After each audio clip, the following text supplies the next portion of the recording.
جد جد مولا مظلوم امام حسین علیہ السلام پہ دفنانے والا کوئی نہیں تھا، گریہ کرتے رہے 11واں امام معصوم۔ اسرا کا قافلہ زندان شام میں تھا، یزید کی بیوی اور بیٹی نے وہ کارنامہ انجام دیا، بغاوت کی، خلا برپا کیا۔ روتے روتے جناب سکینہ سلام اللہ علیہا بھی دنیا سے رخصت ہو گئی ہیں۔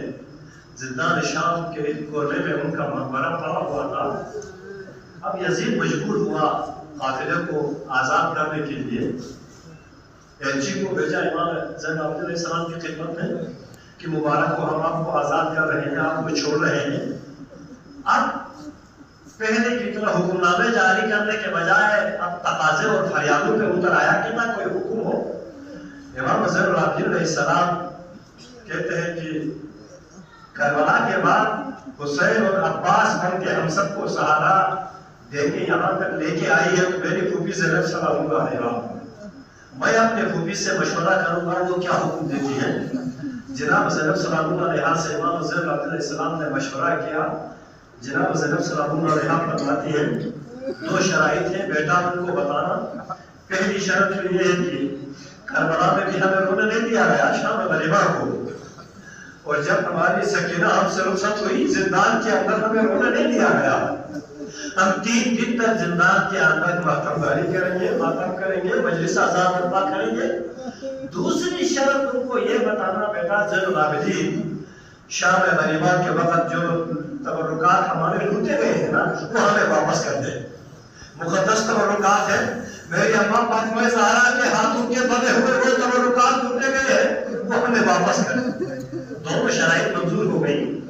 3 دن تک مجالس آزا کا سلسلہ برقرار رہا زندان کے اندر۔ چوتھے دن تبرکات آنے شروع ہوتے ہیں، شام کے وقت اطلاع ملتی ہے اہل حرم ایک ایک کر کے سکون سے بیٹھنا، ہر ایک کا جو تبرک لوٹا گیا ہے ان کو واپس کیا جائے گا۔ مقتل کی کتابوں میں لکھا ہے ازادارہ امام مظلوم تمام شہداء کے کچھ نہ کچھ حصے تھے، کسی کی ٹوٹی ہوئی کوئی تلوار ہے، کسی کا خون آلود کوئی امامہ ہے، کسی کا کچھ کسی کا کچھ۔ اب ایک ایک کر کے وہ تبرکات جو لوٹے گئے تھے وہ زندان میں واپس آ رہے ہیں۔ معلوم ہے ازاداروں سب سے پہلا کون سا تبرک آیا زندان کے اندر؟ سب انتظار کر رہے، دروازے کی طرف دیکھ رہے ہیں۔ ایک مرتبہ دیکھا معصوم علی اصغر کا آگا جمع ہوا گہوارہ آیا، سب سے پہلے جناب ان میں رباط کھڑی ہو گئی۔ معصوم علی اصغر کے گہوارے کو سرے سے لگایا، کہا ہے گہوارے اب تیرے اصغر کو میں کہاں سے لاؤں؟ امام زین العابدین علیہ السلام نے حوصلہ دیا، جناب ان کو رباط کو فرش پہ بٹھایا۔ دوسرے مرحلے میں کیا آیا تبرکات معلوم ہے ازاداروں؟ ایک تھانی میں تشتری کے اندر ظلم رومال کا اوپر دیکھا 2 خون آلود گوشوارے آئے معصومہ سکینہ کے۔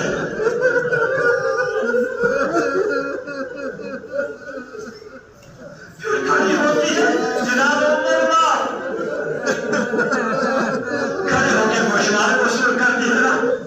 گوشواروں کو جو خون میں ڈوبے ہوئے دونوں گوشوارے چوم کے زندان کے کونے میں دفن سکینہ کی طرف اشارہ کرتے ہیں، بیٹی سکینہ اٹھو، تیرے بابا نے عید کے دن تیرے یہ جو گوشوارے لائے تھے صاحبوں نے میرے گوشوارے واپس کیے، بیٹی سکینہ اٹھو تیرے گوشوارے آئے۔